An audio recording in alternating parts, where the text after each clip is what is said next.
मैंने उनको कहा है, वो एक भोपाल में, रायसेन में, सीहोर में, यहाँ तो वो एससी में आते हैं, बाकी पूरे मध्य प्रदेश में वो एसटी में आते हैं, वो पिछड़े वर्ग में आते हैं।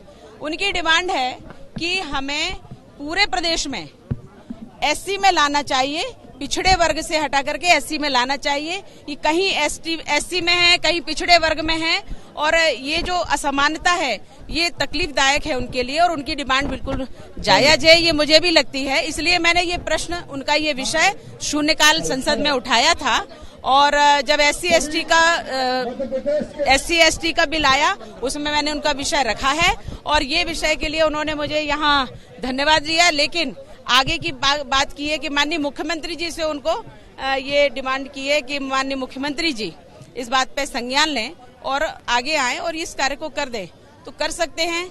इसलिए मुझे लगता है कि मेरा प्रयास है और निश्चित रूप से होना ही चाहिए, तो इसलिए संभावनाएं हैं। भारत विश्व गुरु बने, इसको कुछ लोग दुष्प्रचार कर रहे हैं, ऐसा कहना है मोहन भागवत का। आपको क्या लगता है, सच में कुछ लोग दुष्प्रचार कर रहे हैं जिससे भारत विश्व गुरु न बन पाए? सबका साथ, सबका विकास, सबका विश्वास, इस मूल मंत्र को लेकर के जब हम चलेंगे तो जो था, जो है, वही रहने वाला है। यानी विश्वगुरु था भारत, विश्वगुरु है भारत, क्योंकि हमेशा भारत ज्ञान देता रहा।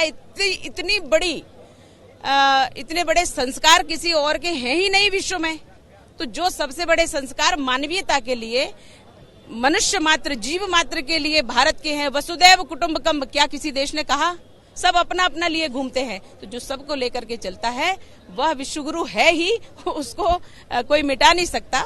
और इसमें ये कुछ लोग जो दुष्प्रचार करते हैं किसी और प्रकार से, उनके लिए उन्होंने कहा होगा, उन्होंने किस उद्देश्य से कहा है ये आप सब भारत जानता है, और मैं किस उद्देश्य से कह रही हूँ ये मेरी बात है कि भारत विश्वगुरु था, भारत विश्वगुरु है, भारत विश्वगुरु रहेगा।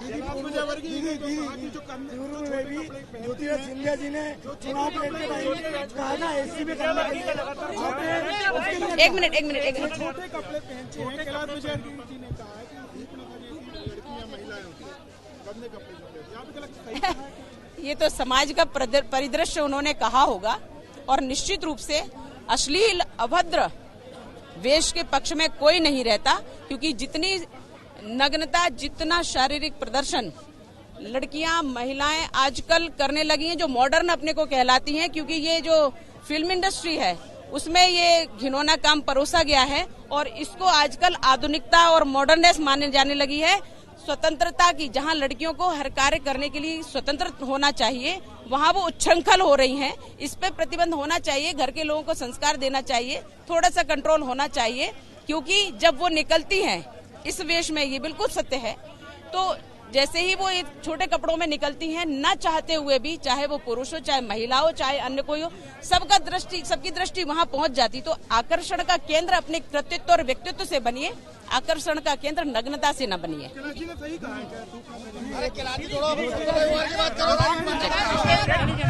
अभियान चला रही है जिसमें वो लगातार मन की बात होती है, उसको लेकर यूपी में विरोध हो रहा है कि मन की बात मदरसों में न सुनाई जाए। इसको लेकर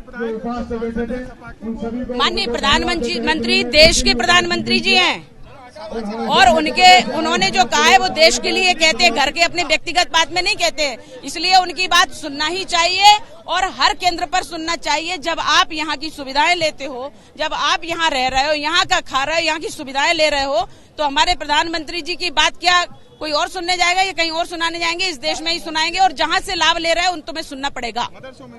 सब मदरसे कोई हमारे देश में अलग है, हमारे भारत में ही है ना। भारत में जो कार्य होगा वो हमारे प्रधानमंत्री के अंडर में ही होगा। मेरा घर जो कांग्रेस लगातार, मेरा घर राहुल गांधी का घर। देखो ऐसा है, ये तो एक प्रोपेगेंडा है। भ्रष्टाचार करके सबके घर लूट के उन्होंने अपना घर बना लिया, अब यहाँ बनाया ये कहीं और बनाया, ये तो उनका विषय है, ठीक है। लेकिन हर घर उनका घर हो जाए, इसके लिए लोगों के साथ ईमानदारी से रहना चाहिए। और सबका घर उनका घर हो जा, कांग्रेसी कह रहे हैं इस बात को और कोई नहीं कह रहा है, और गिने चुने लोग कह रहे हैं ये सिर्फ एक प्रोपोगंडा करने के लिए। हर किसी का घर उनका होता और वो हर किसी के घर के होते तो इस देश में अभी तक भ्रष्टाचार क्यों किया? अपने ही घर में भ्रष्टाचार कर रहे हो, शर्म आनी चाहिए।